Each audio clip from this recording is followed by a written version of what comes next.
Hello student, मैं हूं mister CR Shinde और आज के इस सेशंस में हम देखने वाले हैं कि कुछ इम्पोर्टेंट क्वेश्चंस जो कि most of the probably unit wise हमने थोड़े सॉर्ट आउट किए हैं। तो कौन से टॉपिक के कौन से क्वेश्चंस यहाँ पर मोस्टली पूछे जाएंगे, कौन से टाइप में पूछे जाएंगे, तो यहाँ पर थोड़ी एक समरी मैं आपको दे रहा हूँ। देखो यहाँ पर सबसे फर्स्ट है यूनिट नंबर 3 जो आता है, that is the transient analysis of RLC circuit using classical method. तो इसे भूलना नहीं है। सो क्लासिकल मेथड से हमें ये न्यूमेरिकल सॉल्व करने होते हैं। देखो इस तरीके से न्यूमेरिकल जो हो गए 1 2 3 उसे हम बुलाते हैं होमोजेनियस लीनियर डिफरेंशियल इक्वेशन वाले न्यूमेरिकल्स। इसमें क्या होता है कि हमारी जो सोर्स है वो सडनली रिमूव हो जाती है, चाहे वो आरएल सर्किट हो, चाहे वो आरसी सर्किट हो, चाहे वो आरएलसी सर्किट हो, सीरीज में हो, पैरेलल में हो। ओके, सो यहाँ पर सोर्स क्या होगी, सडनली रिमूव होगी। तो यहाँ पर ए पे हमारा स्विच कनेक्टेड है, आफ्टर टी टाइम्स बी में स्विच करेगा। तो इस तरीके से ये 3 टाइप के न्यूमेरिकल्स आपको पूछे जाएंगे, आरएल, आरसी या फिर आरएलसी। इसमें से और हो जाएगा, कोई भी 1 या 2 न्यूमेरिकल आपको दिखाई देंगे, लेकिन क्लासिकल मेथड से सॉल्व करना है। बाद में नेक्स्ट टाइप कौन सा होगा न्यूमेरिकल का कि यहाँ पर सोर्स जो होती है वो सडनली अप्लाइड होती है, इसलिए यहाँ पर अंडरलाइन करके दिया है आपको कि यहाँ पर सोर्स जो है, वोल्टेज सोर्स, वो आर और एल को कनेक्ट हो रही है, लेकिन कैसे, सडनली अप्लाई हो रही है, यानी कि सडनली कनेक्ट हो रही है। तो उस वक्त आपको ये ट्रांजिट निकालना है, चाहे वो सर्किट आरएल का हो, आरसी का हो या फिर आरएलसी का हो। और फिर से वही हो जाएगा, सीरीज में हो सकता है आरएल या फिर पैरेलल में, आरसी भी सीरीज में है या फिर पैरेलल में हो जाएगा, आरएलसी भी यहाँ पर सीरीज में कनेक्टेड है या फिर पैरेलल में वहां पर सर्किट हो जाएगा। तो इस टाइप को हम बुलाते हैं non homogeneous linear differential equation. तो ये दोनों टाइप में आपको 3rd यूनिट में ये दिखाई देंगे। तो यहाँ पर देखो कुछ इस तरीके से न्यूमेरिकल भी आपको पूछे जाएगी, transient I of T D of T, double derivative वाला ऑफ करंट निकालिए, T is equal to 0 positive instant पे। ओके, सो इस तरीके से ये हो गया हमारा सडनली सोर्स अप्लाइड, यानी कि non homogeneous linear differential equation. उसका आंसर भी यहाँ पर आपको दिया है। तो ये कैसे सॉल्व करना है वो हमने लेक्चर में भी देखा है, और आप इसे सॉल्व करके और आंसर को वेरीफाई करके भी देख सकते हो। देखो ये सेकंड टाइप है आरसी। तो यहाँ पर भी सोर्सेज सडनली अप्लाइड वाला है। ओके, यहाँ पर भी देखो सोर्सेज सडनली अप्लाइड आरएलसी वाला है। यहाँ पर आपको आंसर दिया गया है। इस तरीके से ये 3rd यूनिट पे आपको क्वेश्चंस दिखाई देंगे। ओके, यहाँ पर ये पैरेलल वाला मैंने आपको जानबूझ के दिया है कि यहाँ पर आपको पैरेलल वाला कैसे सॉल्व करना है, वो भी हमने सीरीज में देखा था, लेक्चर सीरीज जो हमारी चल रही है। ओके, सो ये आर एल और सी का फिर से अगेन एक पैरेलल वाला है। तो इस तरीके से सीरीज और पैरेलल कॉम्बिनेशंस में, और दोनों टाइप में, एक तो होमोजेनियस या फिर नॉन होमोजेनियस, बस इतना ही आपको 3rd यूनिट में आएगा। क्योंकि मोस्ट ऑफ द स्टूडेंट बोलते हैं कि सर 3rd यूनिट जो है ट्रांजिएंट एनालिसिस वो बहुत ही कॉम्प्लिकेटेड हमें लगता है। तो एक्चुअली वो कॉम्प्लिकेटेड नहीं है, लेकिन हमें पता नहीं होता है कि हमें करना क्या है। ओके, तो उसके बाद में आता है 4th यूनिट। 4th यूनिट देखो, 4th यूनिट वही है, ट्रांजिएंट एनालिसिस ही करना है, लेकिन हमें लैप्लास मेथड से करना है, लैप्लास ट्रांसफॉर्म वहां पर यूज करना है। तो वहां पर भी वही करना है कि देखो नॉन होमोजेनियस लीनियर डिफरेंशियल आएगा, तो उसके बाद वहां पर इंटीग्रेशन डेरिवेशन नहीं चलेगा, वहां से हम लैप्लास की मेथड यूज करेंगे, एडवांस मेथड, और ये सॉल्व करेंगे ट्रांजिएंट एनालिसिस के। तो इसमें से फिर से वही हो जाएगा कि सडनली अप्लाइड वाले न्यूमेरिकल्स आपको दिखाई देंगे, सीरीज कनेक्शंस वाले या फिर पैरेलल कनेक्शन वाले, जिसे हम बुलाते हैं non homogeneous linear differential equation वाले। और नेक्स्ट हो जाएगा कि होमोजेनियस डिफरेंशियल इक्वेशन वाले, लेकिन क्लियरली मेंशंस किया है कि लैप्लास मेथड से इसे सॉल्व करना है। यही numerical transient analysis 3rd unit classical method से भी सॉल्व कर सकते हैं, इंटीग्रेशन डेरिवेशन ट्रेडिशनल जो हमारी मैथमेटिक्स है उससे हम सॉल्व करेंगे, और जो एडवांस मैथमेटिक्स है, लैप्लास है, फोरियर सीरीज है, उससे हम सॉल्व करेंगे। तो ये हो जाएगा हमारा 4th यूनिट। तो इसके भी हमने क्वेश्चन बैंक्स आपको यहाँ पर दिए, तो ये क्वेश्चंस आपको यहाँ पर सॉल्व करके देखना है, और उसके रिस्पेक्टिव क्वेश्चंस के आंसर भी यहाँ पर आपको यहाँ पर दे दिए गए। ओके, तो यहाँ पर आप ये सॉल्व करके देखिए, और ये आंसर जो है वो आप टैली करके देखिए कि आपको खुद को कितना आता है। तो यूनिट 4 होने के बाद 5th यूनिट में हम जो अगर जाएंगे तो 5th यूनिट में है 2 पोर्ट नेटवर्क और फिल्टर। तो 2 पोर्ट नेटवर्क में कौन से क्वेश्चंस आपको पूछे जाएंगे, तो सबसे पहले तो ओपन सर्किट के पैरामीटर्स आप निकाल के दिखाइए, या फिर शॉर्ट सर्किट के पैरामीटर्स, या फिर एबीसीडी ट्रांसमिशन लाइन के एबीसीडी जो पैरामीटर्स हैं हमारे वो निकाल के दिखाइए, या फिर हाइब्रिड पैरामीटर्स निकाल के दिखाइए। एक छोटे से डेरिवेशन से पोर्ट को ओपन कीजिए, क्लोज कीजिए, इस तरीके से वो डेरिवेशन वहां पर सॉल्व हो जाते हैं। बाद में A B C D parameters in terms of short circuit parameters, यानी कि जेड पैरामीटर्स।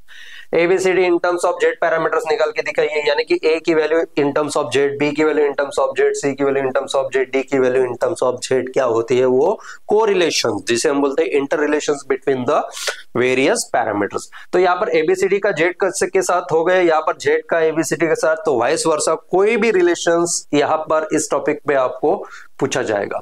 यहाँ पर एबीसीडी का वाई के साथ, वाई का एबीसीडी के साथ, ओके। एच का वाई पैरामीटर्स के साथ, वाई का एच पैरामीटर के साथ जो रिलेशन है वो निकाल के दिखाइए। तो यहाँ पर आंसर भी आपको बता के दिए। तो ये डेरिवेशंस आपको पूछे जाएंगे 101%। और उसके लिए ये टेबल जो है, टेबल बहुत ही इंपॉर्टेंट है। वोल्टेज और करंट जो रिलेशंस होता है अकॉर्डिंग टू पैरामीटर्स, वो यहाँ पर हमें मालूम होना चाहिए। बाद में देखिए जेड पैरामीटर्स यहाँ पर आपको निकालना है, लेकिन एक प्रॉपर सर्किट डायग्राम आपको मिलेगा आरएलसी वाला, ओके। तो सर्किट डायग्राम्स यहाँ पर है। इसका हमें ये पर्टिकुलर नेटवर्क जो है 2 पोर्ट नेटवर्क है, V1 V2 दिखाया गया है। तो इसका हमें जेड पैरामीटर्स निकालना है, यानी कि Z11 की वैल्यू निकालनी है, Z12 की, Z21 की और Z22 की। तो ये इस टाइप के न्यूमेरिकल भी हमने लेक्चर में सॉल्व किया। यहाँ पर ये जो 2 पोर्ट नेटवर्क है इसका ABCD की वैल्यू निकालनी है, यानी कि ABCD पैरामीटर्स निकालनी है। बाद में ये सर्किट है, इसकी हमें जो भी बताया गया है ABCD निकालनी है। तो ABCD पैरामीटर्स निकालेंगे, कैसे निकालेंगे वो रिलेशनशिप, वो आंसर, वो सब आपको यहाँ पर गिवन मैंने करके दिया है, H पैरामीटर। तो इस तरीके से हमारे 2 पोर्ट वाली क्वेश्चन बैंक आपको दिखाई देगी। उसमें नेक्स्ट टॉपिक जो आता है वो फिल्टर का आता है। तो फिल्टर में देखिए हमारे जो टाइप्स ऑफ फिल्टर है, तो उसमें आपको पूछा जाएगा एक थ्योरेटिकल क्वेश्चंस की, हर एक फिल्टर्स जो है उसका डिफाइन कीजिए और उसकी फ्रीक्वेंसी रिस्पांस जो कैरेक्टरिस्टिक्स है वो यहाँ पर ड्रॉ करके बताइए। तो ये 4 टाइप हमें यहाँ पर क्लासिफाई होते हैं और उसकी फ्रीक्वेंसी रिस्पांस ग्राफ आपको निकालनी पड़ेगी। डिराइव द कैरेक्टरिस्टिक्स इंपीडेंस यानी कि Z0 की वैल्यू जो है वो T network for low pass filter, T network for high pass filter. ये जो डेरिवेशन है, ये डेरिवेशन प्रॉपरली हमने सॉल्व किया है पूरे लेक्चर में, ओके। सो ये प्रॉपरली हमें सॉल्व करना होता है, इस तरीके से ये न्यूमेरिकल पूछा जाएगा। वही पाई नेटवर्क के लिए भी आपको कैरेक्टरिस्टिक्स इंपीडेंस पूछा जाएगा। देखो ये टी नेटवर्क का ये कैरेक्टरिस्टिक्स इक्वेशन है और ये पाई नेटवर्क का इंपीडेंस का कैरेक्टरिस्टिक्स इक्वेशन है। तो ये दोनों डेरिवेशंस यहाँ पर पूछे जाएंगे।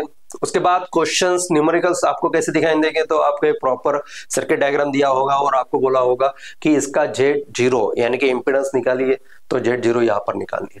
बाद में आपको पूछा जाएगा कि ये जो लो पास फिल्टर है उसका L और C की वैल्यू जो है वो कितनी होनी चाहिए, उसका एक डेरिवेशन से। तो determine the value of L and C for the low pass filter, जिसे हम कांस्टेंट K टाइप लो पास फिल्टर के नाम से भी बुलाते हैं। जैसे लो पास के लिए बुला रहे हैं, सेम थिंग्स हाई पास के लिए भी हमें L और C की वैल्यू वहां पर डिराइव करने पड़ेगी। तो इस तरीके से ये नियर अबाउट 4 से 6 डेरिवेशन इस टॉपिक में है फिल्टर्स में। ये एक डेरिवेशन से अल्फा और बीटा के वैल्यू जो होते हैं, ओके, जिसे हम बोलते हैं एटेन्यूएशन कांस्टेंट अल्फा और फेज कांस्टेंट बीटा। तो अल्फा और beta for the low pass filter का एक डेरिवेशन हमें पूछा जा सकता है, या फिर अल्फा और बीटा का derivation for the high pass filter यहाँ पर आपको पूछा जाएगा। तो यहाँ पर डेरिवेशन चलेगा और न्यूमेरिकल्स आपको फिल्टर्स के L और C की वैल्यूज जो डेरिवेशन में वही आपको न्यूमेरिकल्स उसमें पूछे जाएंगे। तो देखो इस तरीके से न्यूमेरिकल्स आपको पूछा जाएगा कि डिजाइन कीजिए लो पास फिल्टर को पाई सेक्शंस में, ओके, और गिवन डेटा है उसके अकॉर्डिंगली आपको वो सॉल्व करना है। तो इस तरीके से ये न्यूमेरिकल्स हो जाएंगे आपके 5th यूनिट के। लास्ट यूनिट जो होता है वो नेटवर्क फंक्शन का न्यूमेरिकल्स अपना यूनिट है। सो इसमें हमें प्रॉपरली पूछा जाएगा पोल्स और जीरो के बारे में।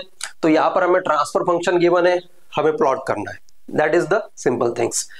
तो ट्रांसफर फंक्शन आपको दिया होगा, उसके पोल्स और जीरो आपको निकालने हैं और वहां पर आपको दिखाना है, प्लॉट करके दिखाना है। या फिर वाइस वर्सा हो सकता है कि आपको पर्टिकुलर प्लॉट दिया है और ट्रांसफर फंक्शन निकालना है, ओके। हाँ, ये सेकंड जो क्वेश्चन है इसमें प्लॉट आपको दिया है और आंसर ट्रांसफर फंक्शन निकालना है। फर्स्ट में क्या था, ट्रांसफर फंक्शन गिवन था और प्लॉट आपको करना था। इस तरीके से वाइस वर्सा न्यूमेरिकल्स आपको दिखाई देगा। बाद में आपको कोई भी ड्राइविंग पॉइंट इंपीडेंस पूछा जाएगा, या फिर एडमिटेंस पूछा जाएगा, या फिर वोल्टेज ट्रांसफर फंक्शन किसी सर्किट का पूछा जाएगा। एक प्रॉपरली आपको सर्किट गिवन होगा और उसका आपको जो आपको पूछा है कि यहाँ पर ड्राइविंग पॉइंट इंपीडेंस जेट और ट्रांसफर पॉइंट इंपीडेंस V2/I1 पूछा गया है। तो ये दोनों का आंसर यहाँ पर हमने निकाला है, कैसे निकाला है वो सीरीज में आपको मिल जाएगा, ओके। सो इस तरीके से यहाँ पर ये पूछा जाएगा। और थ्योरेटिकल क्वेश्चन में आप देखिए कि significance of location of poles and zero, poles और जीरो के लोकेशन से की क्या इंपॉर्टेंस होती है वो यहाँ पर पूछी जाती है। बाद में restrictions of on the poles, poles के रिस्ट्रिक्शंस क्या है, नेसेसरी कंडीशंस क्या होती है ड्राइविंग पॉइंट फंक्शंस की, वही नेसेसरी कंडीशंस क्या होती है ट्रांसफर पॉइंट फंक्शन की। ये थ्योरेटिकल क्वेश्चन से 6 to 7 पॉइंट्स आपको यहाँ पर प्रिपेयर करके जाना है। और एट द लास्ट में ये एक थ्योरेटिकल क्वेश्चन आपको पूछा जाएगा कि इन सारे का डेफिनेशन आपको बताता है। तो ये ट्रांसफर फंक्शन है, तो voltage transfer function, current transfer function, impedance transfer function, admittance transfer function, तो ये तीनों के ट्रांसफर फंक्शन की आपके प्रॉपरली थ्योरेटिकली डेफिनेशन पूछी जाएगी। सिर्फ डिफाइन करना है, 6 मार्क्स मिल जाएंगे, 5 मार्क्स 4 मार्क्स, जो जिस मार्क के लिए आपको पूछा गया है वो मार्क्स आपको मिल जाएंगे। तो इस तरीके से आपको यूनिट 3 से यूनिट 6 तक प्रिपेयर करना है। तो हमें एक मालूम होना चाहिए कि कौन से न्यूमेरिकल्स, कौन से टाइप में न्यूमेरिकल्स आने हैं, उस टाइप की आपको प्रैक्टिस करनी है। That is the only things. और यही आपको आपको टॉप रेंज में लाएगा कि आपको हर एक टाइप मालूम है, हर एक टाइप आपने प्रैक्टिस किया है, वो जो प्रैक्टिस किया है वही आपको सॉल्व करना है। ओके, सो इस लेक्चर में बस इतना ही। Thank you for watching this video.